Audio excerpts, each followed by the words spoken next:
Le président Poutine, le peuple syrien est le seul maître de son destin et de son avenir et la Russie n'a pas des intérêts particuliers en Syrie.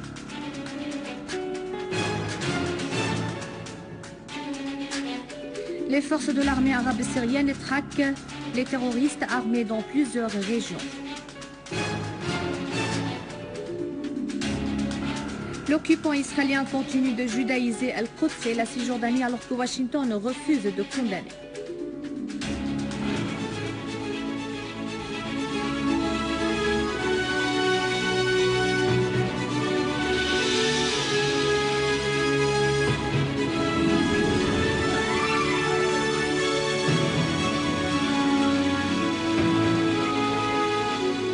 Bonsoir, tout de suite les détails du journal. Le président russe Vladimir Poutine a renouvelé la position de son pays vis-à-vis de la crise en Syrie, appelant à une solution politique et à l'arrêt de la violence. Dans une conférence de presse tenue à Moscou, Poutine a affirmé que le peuple syrien est le seul maître de son destin et de son avenir.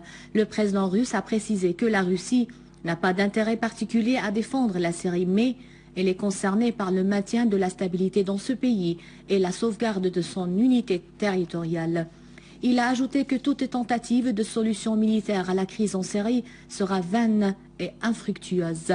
Poutine a d'autre part affirmé que la loi américaine de Magnitsky est hostile à la Russie et envenime les rapports entre les deux pays, ajoutant que les États-Unis eux-mêmes ont beaucoup de progrès à faire dans le domaine des droits de l'homme. Les prisons de Guantanamo, de Abu Ghraib sont des flagrants exemples des violations américaines des droits de l'homme.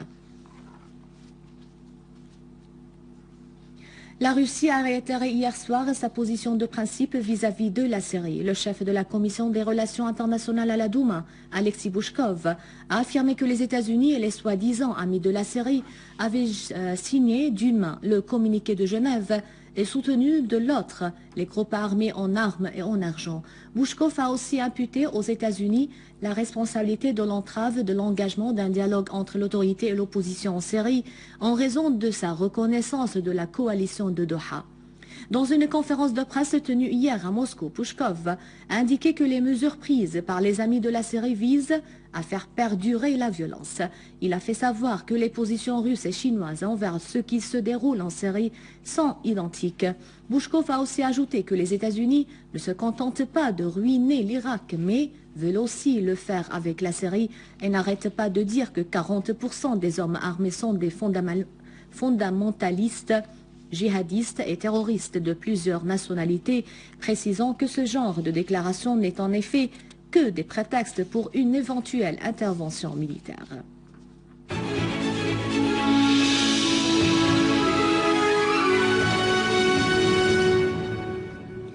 Dans la banlieue de Damas, des unités de l'armée arabe syrienne ont traqué des groupes terroristes qui sévissaient dans la localité de Husseiniya, tuant un grand nombre d'eux et leur infligeant de lourdes pertes en matériel. Une source responsable a déclaré que nombre de terroristes ont été tués près de l'ancienne boulangerie et qu'un canot de mortier et une voiture transportant des terroristes et des armes ont été également détruites.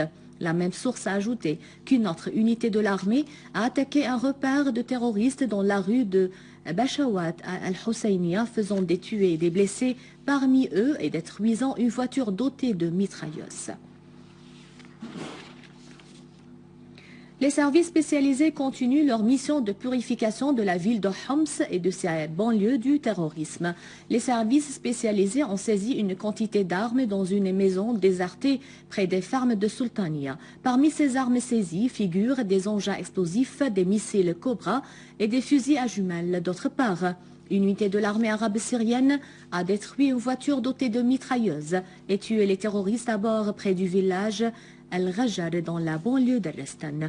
Une source au gouvernorat de Homs a indiqué que dans cette même opération, des terroristes ont été tués dans une de leurs caches dans cette région.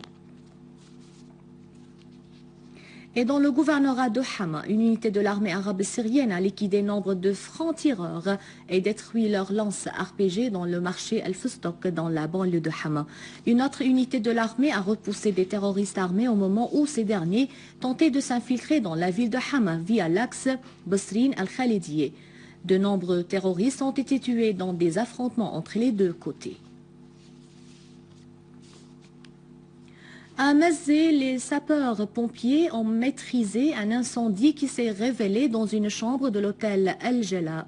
Le sinistre n'a pas fait de victimes et une source de la police préfectorale de Damas a précisé que l'incendie est dû à un court-circuit provoqué par un réchaud laissé en service dans cette chambre qui est occupée par des étudiantes. Seuls des dégâts matériels ont été notés.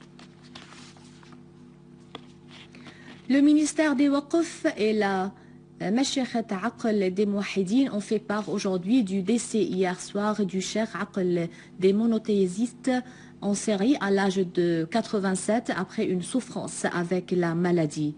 Le défunt fut né en 1925, il est devenu Cheikh Aql en 1965 après le décès de son père, Cheikh Ahmed Jerboua. Il a laissé 3 enfants, Naïf, Samir et Nazih, et 7 filles. Les obsèques du défunt auront lieu demain vendredi à midi dans la ville de Souaïda.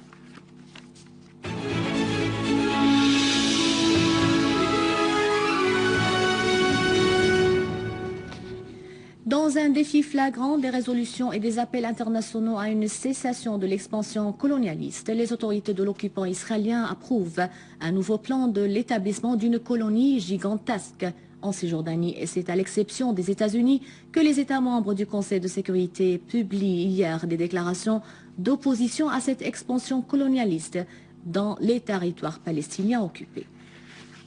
Les États-Unis n'épargnent aucun effort dans les instances internationales pour le mettre au profit de leur allié l'entité sioniste. En est le témoin ce qui s'est déroulé hier lors d'une séance du Conseil de sécurité consacrée à la discussion de la conjoncture au Moyen-Orient. Les États membres du Conseil de sécurité ont réussi à surmonter les tentatives constantes de Washington d'entraver une position onusienne plus ferme vis-à-vis de l'expansion colonialiste dans les territoires palestiniens occupés. Des déclarations d'opposition au plan expansionniste israélien autour d'Al-Quds occupé et en Cisjordanie ont été publiées par ces États alors que Washington a refusé de condamner ces mesures israéliennes. La position américaine laisse la voie ouverte devant les tentatives de l'occupant israélien de grignoter davantage de territoires palestiniens occupés et d'en effacer l'identité arabe.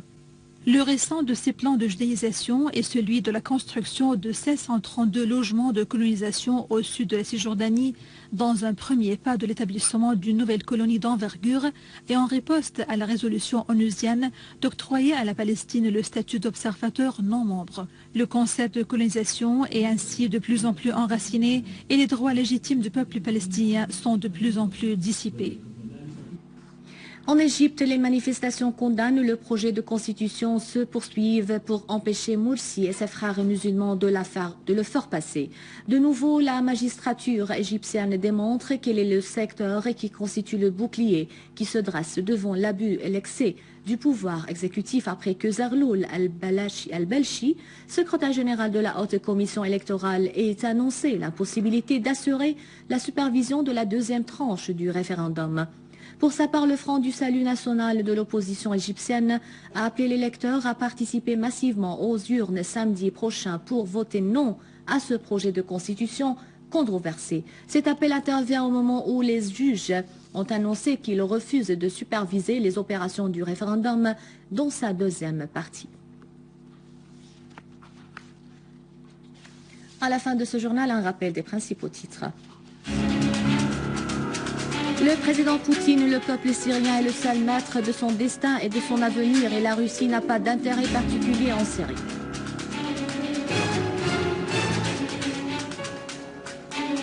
Les forces de l'armée arabe syrienne traquent les terroristes armés dans plusieurs régions du pays. L'occupant israélien continue de judaïser Al-Quds et la Cisjordanie alors que Washington refuse de condamner. C'est la fin du journal. Merci de votre fidélité et merci de nous suivre sur Internet pour revoir ce journal et pour d'autres informations. syriaonline.sy. Au revoir.